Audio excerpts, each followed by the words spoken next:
Hey guys, Dark Skeleton here, and I'm kinda grateful for this new card because Druid of the Fang, as a battle cry, actually synergizes with beasts. It's normally a 4/4 for 5 mana, which is crap stats, but of course, you're playing him for the battle cry, which transforms this minion into a 7/7 creature, which is insane, as long as you have a beast on the field. This means that for the first time, a class outside of Hunter actually has Beast Synergy. And boy, if you can play this guy as a 7/7, then you're golden. That is some serious stats for 5 mana. Now, of course, the real question is, can you play enough beasts in Druid to actually make Druid of the Fang a viable card right now? So let's go ahead and take a look at the neutral beasts that a Druid can play that may actually be viable. So first up, the Haunted Creeper. This card is actually already run in a lot of Druid decks, and the reason for that is it's a great token creator. If this thing dies, you get 2 1/1 tokens, and the main body still counts as a beast. I don't only think this card is viable with Druid of the Fang, I think that if you're running Druid of the Fang and you're not running Haunted Creeper, you're probably doing it wrong. Another pretty decent option is the Ironbeak Owl. Now, silence is actually pretty good and constructed because you have huge things you have to silence, like Sylvanas or Tyrian Fordring. Normally, Druids do this just by throwing out the Keepers of the Grove, which is generally considered to be a better card than Ironbeak Owl. Oh, who am I kidding, it's much better. But I don't think it would be totally out of the question to substitute them in order to get Druid of the Fang to be a 7/7 instead of a 4/4. You could also try to run 3 or 4 silences. Keepers of the Grove don't have to use silence, they can also deal 2 damage to any target. So it might not be the craziest idea in the world. Next we have the Jungle Panther. I don't think this card really is that good of a pick, but it is an option if there was some sort of strange beast stealth deck that ever came about for Druids. Jungle Panther isn't a terrible card, it's just not really anything special.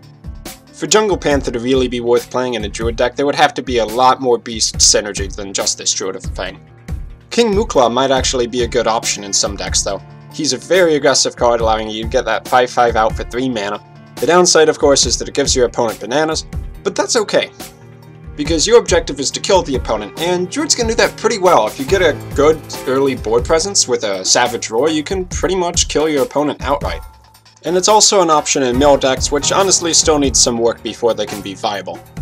Now, in my opinion, the best beast for any kind of beast Druid control deck is going to be the Stampeding Kodo. This, of course, allows you to take out weak minions with 2 attack or less using its battle cry, and it's also got pretty solid stats.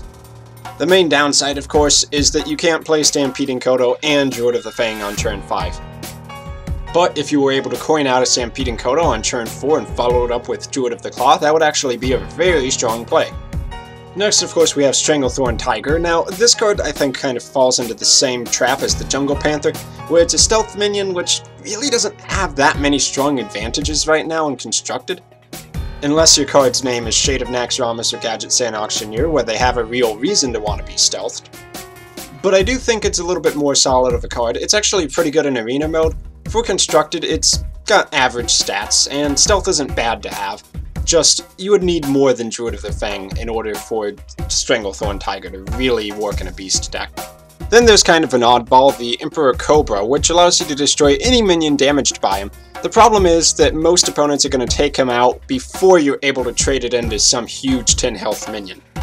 But then again, Druids can go very late game with their huge taunt minions and stack up against warriors, priests, and even hand blocks sometimes. If you were ever able to sneak out an Emperor Cobra onto the field and actually use it to make a good trade, then yeah, it could be an option for Druid of the Fang. But I'm not sure it really synergizes that well, because you want Druid of the Fangs to get out earlier while they're still super powerful and they can easily take out your opponents. But Emperor Cobra is just this unreliable wait-and-see card. It's a little better in arena mode because you don't have as much direct removal for things like the Emperor Cobra there. But, I don't know if that would really work. Now, the last of the current neutral minions that I think would really be pretty decent in a Druid Beast deck is going to be the Direwolf Alpha.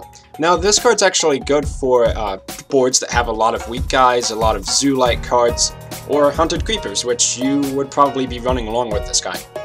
It of course allows you to buff up your minions, make better trades, and get some extra pressure onto your opponent, which makes it a pretty good card actually. Now, if you're playing a token Druid deck and you're able to make good trades using the Direwolf Alpha and get you to the point where you can innovate out a Druid of the Fang, or to just play it normally, then yeah, you're going to be in a real good spot. If you're able to follow up the next turn with a Savage Roar, then that's 9 damage coming out of the Druid of the Fang alone. But in general, I can't imagine any serious player really making the entire deck beasts just to make this one card good. I'm sure that the Hearthstone game designers know that, so I kind of actually expect to see some new beasts coming out, possibly neutral minions, but possibly also a specific Druid Beast as well. And this card's viability will completely depend on how good beasts are at the moment in any current meta. That said, I'm really glad to see a card that works well with one type of deck, but not every deck. Having a new class that actually has some Beast Synergy is pretty cool, and I actually did not see that coming. So what do you think? Is Beast Druid about to become a real thing, or is this card just going to sit on the sidelines for a while until a few more sets come out and there are plenty of Beast cards to choose from?